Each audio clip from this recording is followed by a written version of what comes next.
بسم اللہ الرحمن الرحیم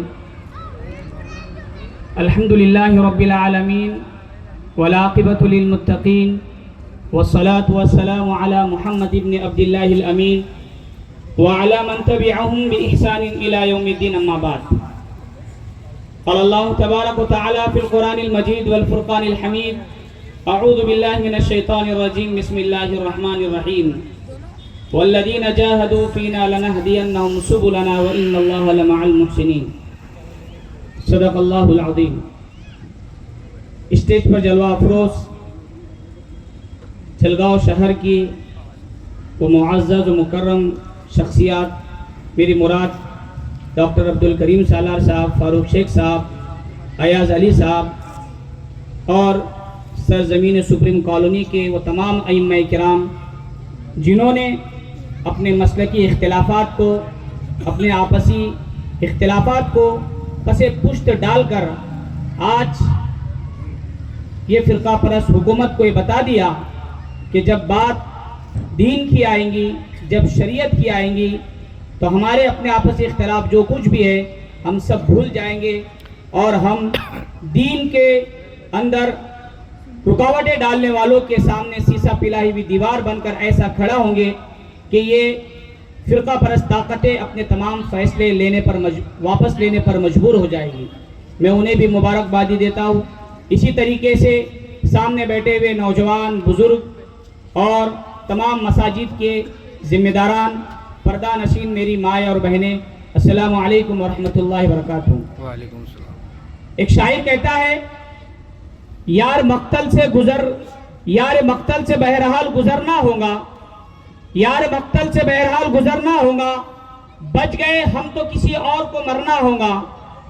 اگلی نسلوں کو تباہی سے بچانے کے لیے، اگلی نسلوں کو تباہی سے بچانے کے لیے جو بھی کرنا ہوگا اسی نسلوں کو کرنا ہوگا،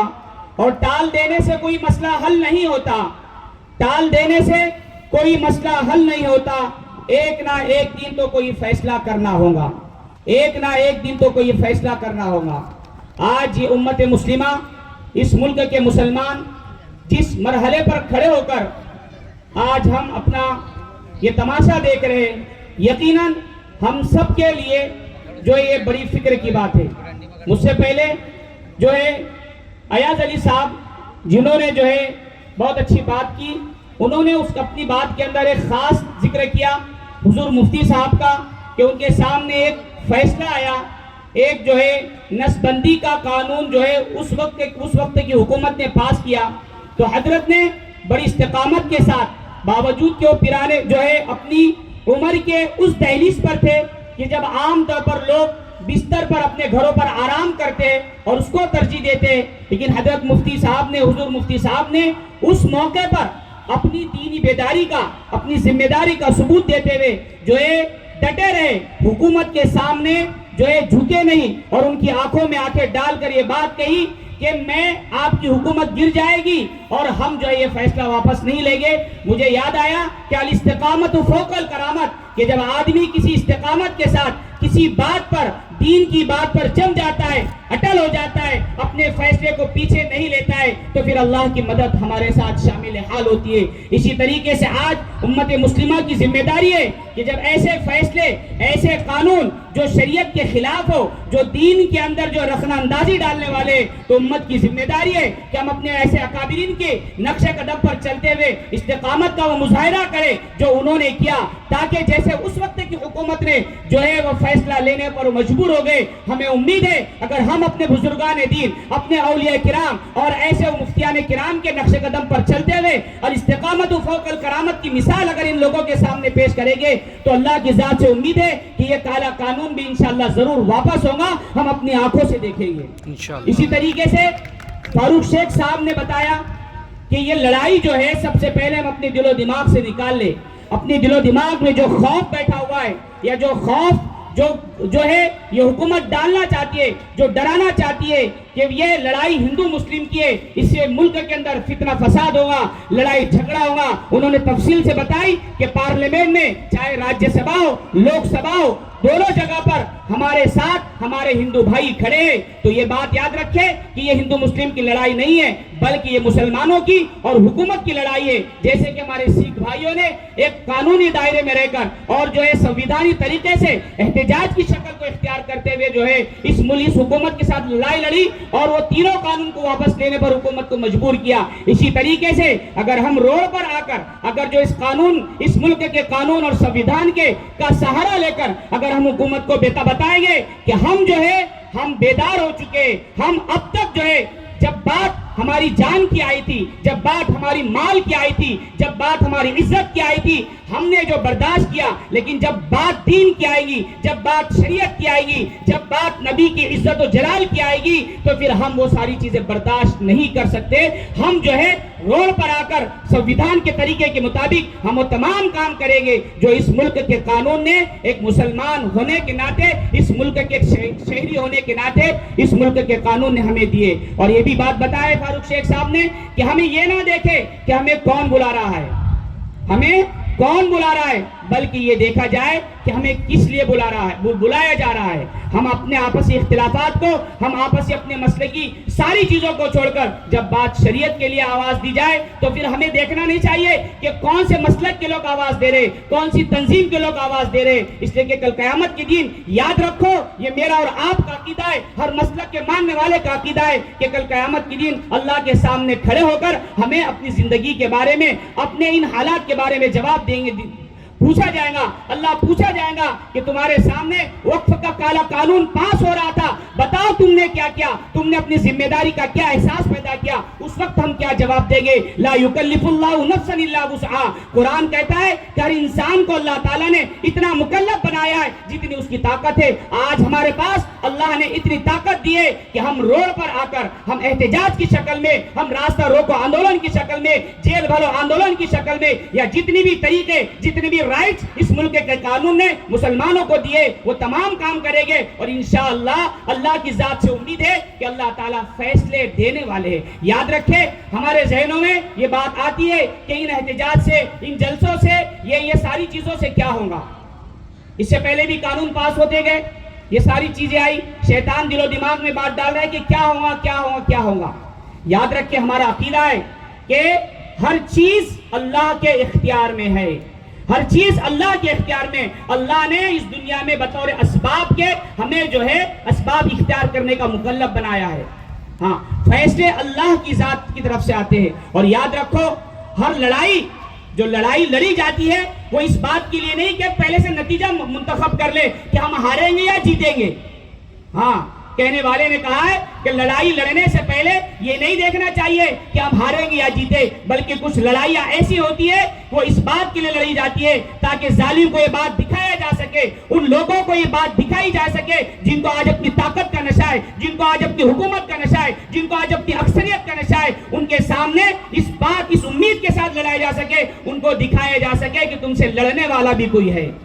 ان کو یہ دکھانا ہے. آج تک ہم نے یہ چیز دکھائی نہیں، آج یہ موقع آیا ہے. یہ تو اللہ کی طرف سے ایک احسان ہے کہ اللہ تعالیٰ نے جو قرآن میں فرمایا عسیٰ ان تکرہوا شیئا وہو خیر لکم عسیٰ ان تحبوا شیئا وہو شر لکم، کہ کبھی کبھی کچھ چیزیں ایسی ہوتی ہیں اللہ کی طرف سے جو ہمارے لیے، جس کو ہم اچھا نہیں سمجھتے، لیکن اس میں مسلمانوں کے لیے، انسانوں کے لیے خیر ہوتا ہے. اور کچھ چیزیں ایسی ہوتی ہے جو انسان اپنے لیے اچھا سمجھتا ہے لیکن حقیقت میں وہ اللہ کی طرف سے شر کا ذریعہ ہوتی ہے. یہ آج اگر یہ کالا قانون آیا ہے تو آج اس کا نتیجہ ہم دیکھ رہے کہ برسوں سے جو اس ملک میں کام نہیں ہو رہا تھا، آج میں صرف اس سپریم کالونی کی نہیں بلکہ میں ان ذمہ داروں کے ساتھ پورے ضلع کے اندر گھوم رہا ہوں. مجھے یہ بات بڑی خوشی کے ساتھ، بڑے دل کی مبارکبادی کے ساتھ کہہ رہا ہوں میں کہ ایسے اسٹیجوں پر ایسے سارے علماء کرام ایک دوسرے کا استقبال کر رہے، ایک دوسرے کو کھانا کھلا رہے، جو کل تک جو ہے ایک دوسرے سے ہاتھ ملانا پسند نہیں کرتے. ہاں، اس کالے قانون کی وجہ سے اگر آج ہمارا اتحاد و اتفاق زندہ ہے تو یہ اللہ کا بڑا احسان ہے. مجھے امید ہے کہ انشاءاللہ یہ اتحاد و اتفاق تا قیامت مسلمانوں کے اندر رہے گا، تاکہ اس ملک کے اندر کوئی بھی حکومت آئی کسی کی بھی حکومت آئی وہ کوئی بھی قانون اس ملک مسلمانوں کے خلاف لانے سے پہلے، شریعت پر حملہ کرنے سے پہلے 1000 مرتبہ سوچنا پڑے گا کہ یہ مسلمان ایک ہو چکے، چونکہ اللہ کے رسول نے فرمایا المسلمون کجسد واحد، کہ ساری دنیا کے مسلمان ایک بدن کی طرح ہے، ایک بدن کی طرح ہے، اگر پیر میں کانٹا چبھتا ہے تو اس کا اثر زبان سے نکلتا ہے، اسی طریقے سے ہمارے اندر بھی ہونا چاہیے کہ اگر ایک مسلمان بھائی کو اگر تکلیف دی جاتی ہے تو سارے مسلمانوں نے اس تکلیف کا احساس اپنے اندر پیدا کرنا چاہیے، یہ نہیں دیکھنا چاہیے کہ جس کو تکلیف دی جا رہی ہے وہ کس مسلک کا ہے، وہ کس تنظیم کا ہے۔ اگر میرے بریلی بھائی کو، اگر اہل سنت والجماعت کے بھائی کو اگر کوئی تکلیف دے رہا ہے تو میں نے اس کے لیے ایسے ہی مچلنا چاہیے جیسے میرے اپنے مسلک کے آدمی کو تکلیف دی جاتی ہے، اس وقت مجھے تکلیف ہوتی ہے۔ ہاں، اللہ نے جو قرآن میں فرمایا وَاعْتَصِمُوا بِحَبْلِ اللَّهِ جَمِيعًا وَلَا تَفَرَّقُوا، کہ ایمان والو اب اللہ کی رسی کو مضبوطی سے تھام لو اور تفرقہ بازی اور اختلاف سے اپنے آپ کو بچائے۔ آج کا یہ جلسہ جہاں ہمیں جو تحفظ اوقاف اور یہ ساری چیزیں کی معلومات دے رہا ہے، اس میں ایک اہم پیغام جیسے کہ ڈاکٹر عبدالکریم سالار صاحب، فاروق شیخ صاحب نے بھی اس منچ سے، اس جو اسٹیج سے بات بتائی کہ جب بات دین اور شریعت کی آئے گی تو ہم اپنے آپسی اختلافات کو بھلا کر ہم ایک دیوار بن کر سامنے ہوں گے۔ جب یہ لوگ کر سکتے تو ہم جیسے چھوٹے موٹے لوگ جب یہ اپنی اختلافات کو بھلا کر آ رہے دین کے لیے، شریعت کے لیے، تو ہماری بھی ذمہ داری ہے کہ ہم سب ایک بن کر ان جیسے لوگوں کا ساتھ دے، سپورٹ کرے۔ جب بھی آواز دے گے انشاءاللہ مجھے امید ہے کہ سپریم کالونی کے نوجوان، سپریم کالونی کے وہ تمام ائمہ کرام، سپریم کالونی کے وہ تمام بزرگ، سپریم کالونی کی وہ تمام ہماری بہنیں ان کے آواز پر لبیک کہتے ہوئے انشاءاللہ ہم ان کے شانہ بشانہ کھڑے ہو کر ان کی طاقت کو اور مزید اضافہ کریں گے۔ اسی طریقے سے ڈاکٹر عبدالکریم سالار صاحب نے کہا کہ یہ ملک دستور سے چلے گا، پارلیمنٹ میں بنائے ہوئے قانون سے نہیں چلے گا۔ اگر وہ قانون اس ملک کے دستور کے خلاف ہے، بابا صاحب امبیڈکر کے بنائے ہوئے دستور کے خلاف ہے، تو وہ قانون سے یہ ملک نہیں چلے گا بلکہ یہ ملک دستور سے چلے گا۔ یہ بات یاد رکھنا چاہیے، اس لیے ہمیں ڈرنے اور گھبرانے کی ضرورت نہیں، حوصلہ رکھنے کی ضرورت ہے کہ انشاءاللہ جب تک اس ملک کے اندر مسلمان ہے، ہم انشاءاللہ اس ملک کے دستور کی حفاظت کے لیے، جیسے ہمارے آباء و اجداد نے، ہمارے پرکھوں نے، ہمارے اسلاف نے اس ملک کی سالمیت کو، ایکتا کو، اتحاد و اتفاق کو باقی رکھنے کے لیے، امن و امان اور بھائی چارے کو باقی رکھنے کے لیے انگریزوں سے اس ملک کو آزاد کرایا تھا۔ اگر کوئی بھی لوگ، چاہے وہ پہلگام کا دہشت گردانہ حملہ ہو یا وہ لوگ ہو جو اس ملک کے دستور کو مٹانا چاہتے، میں بڑی ذمہ داری کے ساتھ یہ اعلان کرنا چاہتا ہوں، یہ پیغام دینا چاہتا ہوں کہ تیری پیشانی پہ ان لوگوں کو جو اس ملک کی اتحاد و اتفاق کو مٹانا چاہتے، جو اس ملک کے دستور کو مٹانا چاہتے، جو اس ملک پر دہشت گردانہ حملہ کرنا چاہتے، میں یہ پیغام دینا چاہتا ہوں کہ تیری پیشانی پہ ہم وقت کا فرمان لکھ دیں گے، تیری پیشانی پہ ہم وقت کا فرمان لکھ دیں گے۔ بہت پچھتائیں گا جب جنگ کا اعلان لکھ دیں گے، بہت پچھتائیں گے جب جنگ کا اعلان لکھ دیں گے، اور ہماری ہمت و جرت کو تو للکار نہ ورنا، ہماری ہمت و جرت کو تو للکار نہ ورنا، لہو سے ہم اس دھرتی پر ہندوستان لکھ دیں گے، لہو سے ہم اس دھرتی پر ہندوستان لکھ دیں گے۔ یہ ہمارے اسلاف کی تاریخ رہی ہے۔ میرے نوجوانوں بزرگوں، ضرورت اس بات کی ہے کہ ہم اپنے اسلاف کی تاریخ کو پڑھیں، اور انہوں نے اس ملک کو بچانے کے لیے جو بھی قربانیاں دیے وہ تمام قربانیوں کو سامنے رکھتے ہوئے ہم اپنے اندر حوصلہ رکھیں، لیکن یاد رکھیں یہ ملک کا قانون صرف یہ کالا قانون صرف خواہش سے، ایک جلسے سے نہیں ہوگا، بلکہ اس کے لیے ہمیں اپنے اندر احساس پیدا کرنا پڑے گا۔ اس لیے کہ شاعر نے کہا ہے کہ صرف خواہش سے نہیں گرتے پھل جھولی میں، صرف خواہش سے نہیں گرتے پھل جھولی میں، وقت کی شاخ کو میرے دوست ہلانا ہوگا، اور کچھ نہیں ہوگا ان اندھیروں کو برا کہنے سے، کچھ نہیں ہوگا ان اندھیروں کو برا کہنے سے، اپنے حصے کا دیا خود ہی جلانا ہوگا۔ ایک ایک فرد کی، ایک ایک مسلمان کی ذمہ داری ہے کہ ہم اپنے اتحاد و اتفاق کو باقی رکھے، اپنے مسلکی اختلافات کو بالائے طاق رکھے، اپنے دین، شریعت اور مساجد، خانقاہ، عبادت